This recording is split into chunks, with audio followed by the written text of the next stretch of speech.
In 1.6, we'll look at two other types of problems. The first problem type we'll look at is when we have exponents that are higher than 2. The highest exponent is called the degree.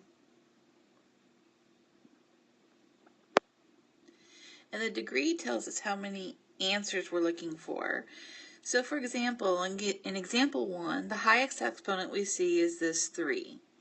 That tells us that the degree is 3. The degree is 3, and we have 3 answers. So if we're trying to solve by factoring, again, we need to have everything on the same side so that it's equal to 0. So I'm going to subtract 8x, and I'm going to subtract 12. And I'm going to do that on this side also.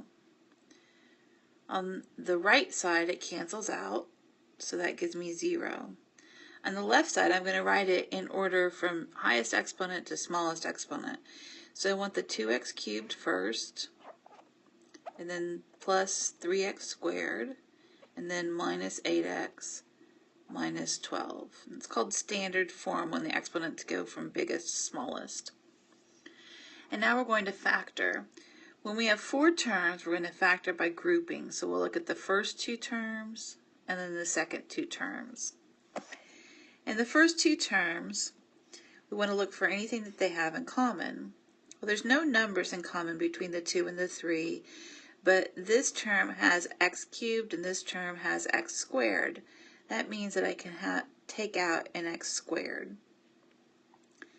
That's going to leave me x squared times what gives me 2x to the third. That would be 2x. And then x squared times what gives me 3x squared. That would just be 3. So now we'll look at the next pair of terms. There's 2 negatives, so they both have a negative. I can take that out. And then the biggest number that goes into both 8 and 12 is 4. So I'll write my parenthesis.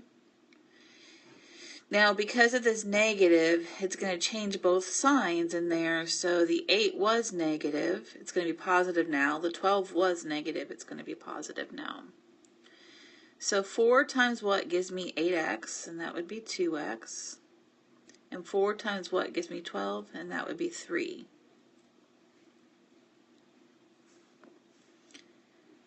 And then we're almost done with the factoring part. But this has a 2x plus 3, and this has a 2x plus 3. That's what should happen. You should have something that matches. So we write that once, 2x plus 3. And then what's left is x squared minus 4. So now we need to see, well, can I factor anything else? And actually I can. This is a difference of squares. So I'm going to copy the 2x plus 3. And then x squared minus 4 factors.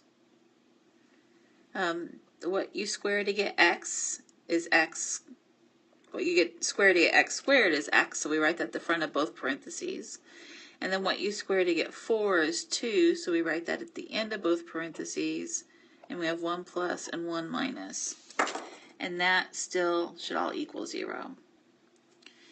And now that we've got it factored, we have 3 factors. We set each factor equal to 0. So we have 2x plus 3 equals 0, x plus 2 equals 0, and x minus 2 equals 0.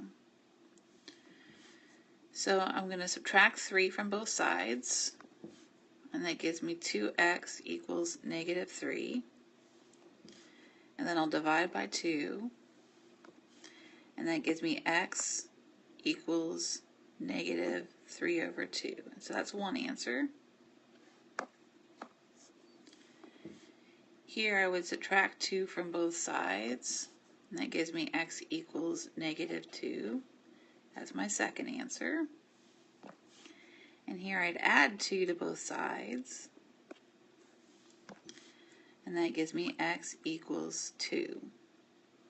And that's my third answer. Again, remember, degree was 3, so there were 3 answers. And there they are, negative 3/2, negative 2, and positive 2. Another type of equation is an absolute value equation. Absolute values are what we see with those straight lines with some sort of number or expression inside. And the way we solve absolute value equations is that we get the absolute value part by itself first, and then we write the equation out twice.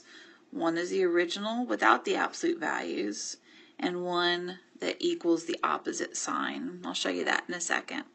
And then we solve both smaller equations. So let's look at a couple examples. So here the piece that has the absolute value is already by itself. We have the straight lines around 2x minus 1, and there's nothing else on that side. So we're going to write two equations for this. We'll have 2x minus 1 equals 5. So that's the same equation exactly like we saw it, but without the absolute value symbols. And then our second equation is that we still write the 2x minus 1, but we change the sign of this other number. So it equals negative 5. And we solve those two equations. There should be two answers for these. So we'll add 1 to both sides, which gives us 2x equals 6. And then divide both sides by 2. And we get x equals 3. So there's our first answer.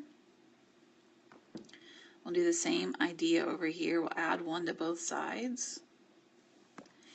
And that gives me 2x equals negative 4. And then we'll divide both sides by 2. And I get x equals negative 2. And that's my second answer. Let's do another one. So in this problem, let me write it up here so it's a little bit bigger.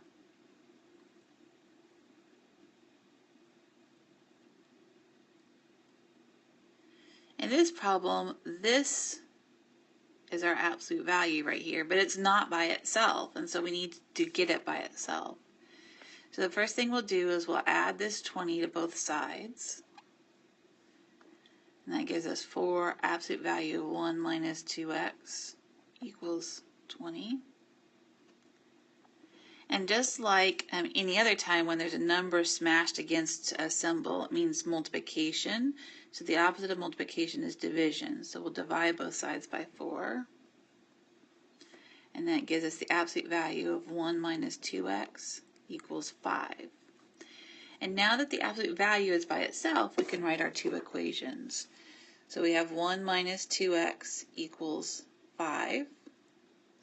And then for the other equation, remember we need to change the sign of that number. So we'd have 1 minus 2x equals negative 5. So we'll solve those. We'll subtract 1 from both sides here. Don't lose the negative that's in front of that 2x. So we have negative 2x equals 4. And then we'll divide both sides by negative 2. And we get x is equal to negative 2 for one answer.